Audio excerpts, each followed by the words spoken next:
Welcome to Finding Holiness, where we delve into timeless Torah wisdom, revealing the sacred in everyday moments. Join us on a journey to elevate your spirituality and discover holiness in every aspect of life. I'm your host, Rabbi David Kadosh, and together, let's embark on a path of spiritual exploration. I hope you enjoy this next episode. All right, Erev Tov, Bezrat Hashem. Tonight we will finish this section of Achsharat Kelim U'Mitbach, and after this we will begin Hilchot Chanukah, given that we've already started Chodesh Kislev. But let's just finish. He was talking about just a summary of all the things that need to be koshered and how to kosher them. So last class we spoke about the stovetop. We spoke about different types of stovetops, sinks. So now he says, Sekum vesirim, when it comes to cutlery and pots, menakim otam techila, you clean them well. Memaleim sir gadol b'mayim, you fill up a big pot of water. Martichim otam u'ma'arevim bahem mesavon kedei lifkom et ta'amam.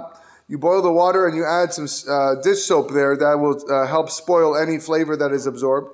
Be'od ha'mayim rotchim, while the water is being boiled, machnisim letocham et ha'sekum keli achar keli, you put in your cutlery one at a time. Ubekach machshirim et hasikum, and that's how you kosher the cutlery. Kemo ken machnisim et hasirim aktanim she'efshar leachnis letocho.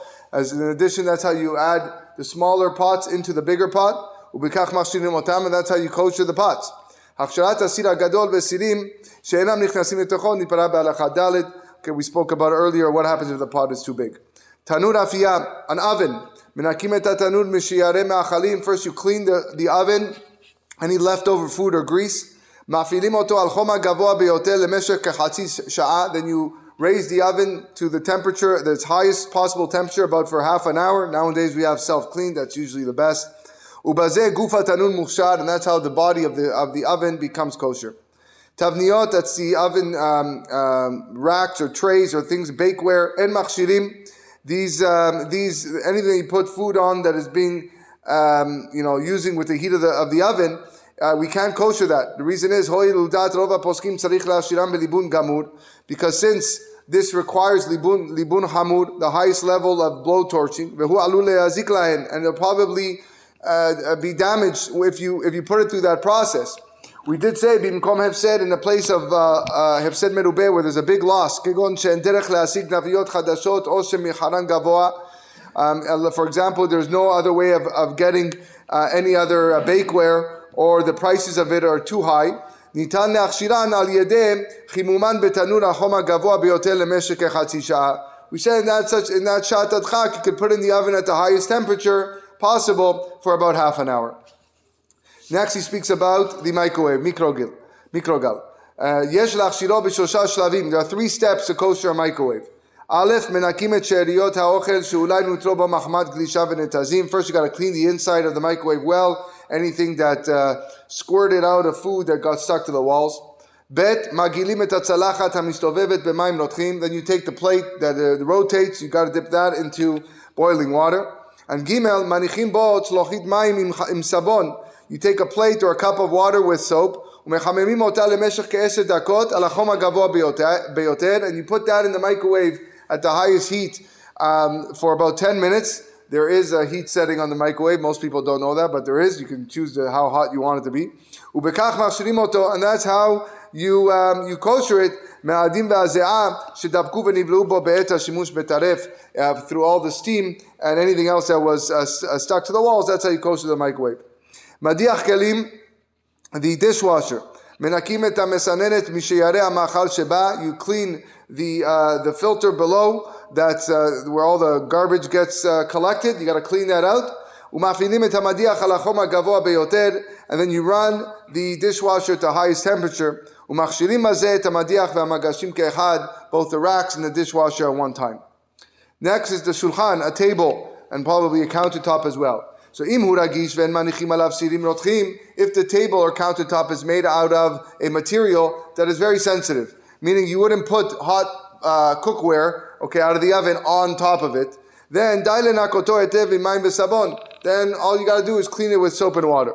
But if it's not sensitive, and then you just say, so for granite, for example, you can take granite doesn't really absorb, but you take these pots and you put it on and then sometimes it might spill. So the way to do it would be to clean it and then pour hot water on it. A lot of people just pour hot water to kosher their tables and countertops regardless. But again, if it's something that is sensitive that you wouldn't normally put anything hot on it, okay, then it would just require the good scrub. Mekarer va'aronot, your fridge and your cabinets. Haksharatam benikui tov, you just clean it well, limayim v'sabon, with water and soap, kedei la'asid kol she'erit rotev she'ulai davka bahem, in order to remove any of grease or spilled sauces that might have stuck to the actual shelving. Lastly, a mixer or blender. Okay, blenders. If you use the mixers or the blenders with cold foods, again, being that it was used with cold, you just got to wash it, rinse it with soap and water. But if you use it with hot foods, then you have to kosher them with hagala. He ends off like this. You're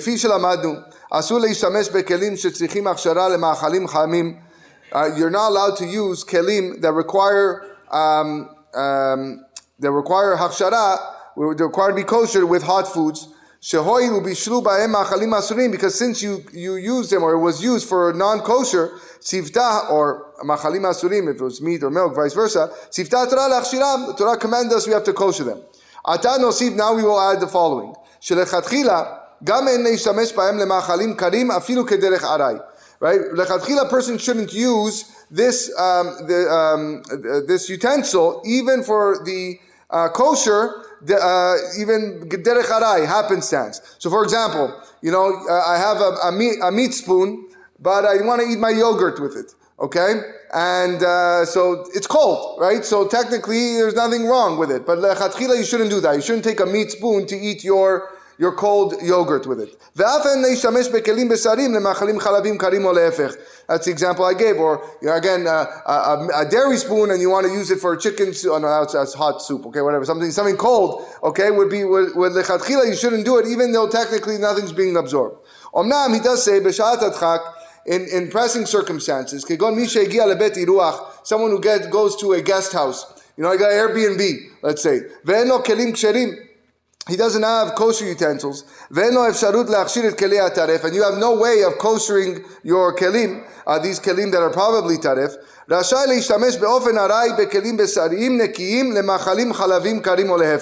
Alright, you can use the utensils for cold. And as well in pressing circumstances,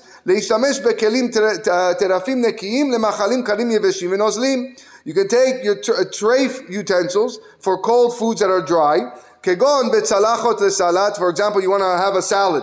Okay, you have a salad there and it's cold, and there's a plate there that's sitting on the shelf. Or you want to drink Coca-Cola from a glass that's sitting in your Airbnb. Or spoons to eating yogurt or types of cheese. These are all cold items. As long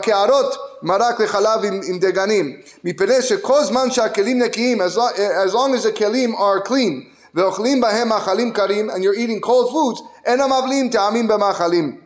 therefore they don't absorb these foods. Of course, nowadays, it's very easy to buy a lot of disposable utensils, such as plastic forks, knives, cutlery, plates. So we really should try to avoid this. It's really talking about a shat adchak.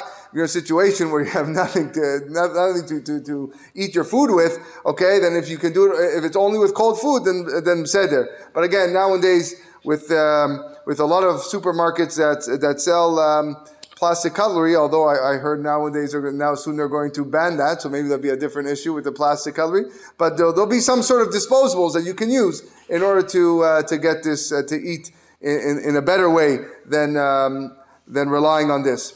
Lastly, he does say, "Kasher otzim leishtamesh bemangal." A person who wants to use a barbecue or a grill. Kevan shamachal nogea yeshirut pareshet. Since the food actually touches the grill, chayavim lachshira. You have to kosher this grill. Kevan sheshimusha baesh, gam achsharata baesh. And therefore, since it's used with fire, to kosher with fire, right? Kebolo kach polto. That's the rule that we've been saying this whole time. Veyesh lakpid. שהאש תגיע לכל חלקי הרשת כפי שהייתה יכולה להגיע בעת השימוש בטרף. You have to make sure that the fire reaches all parts of the grill in order to kosher it. ואין צורך לנקות את הרשת, you only actually have to clean the grill. שהואיל ומכשירים אותה בליבון חמור, because since you're using this, to kosher it, you require the highest level of koshering, which is ליבון חמור, actual fire. כל המאכלים הדבוקים בה נשרפים ונפסלים, any food remnants that are there are burnt to a crisp, ונפסלים, and they become pasul לחלוטין מיות ראויים למאכל. From any form of eating, it is no longer edible, and therefore once you use libun hamud, therefore the mangal becomes kasher. Okay, this concludes Hachsharat Kelim Umibach, and Bezat Hashem will maybe return to the laws of kashrut after we continue with the laws of Chanukah.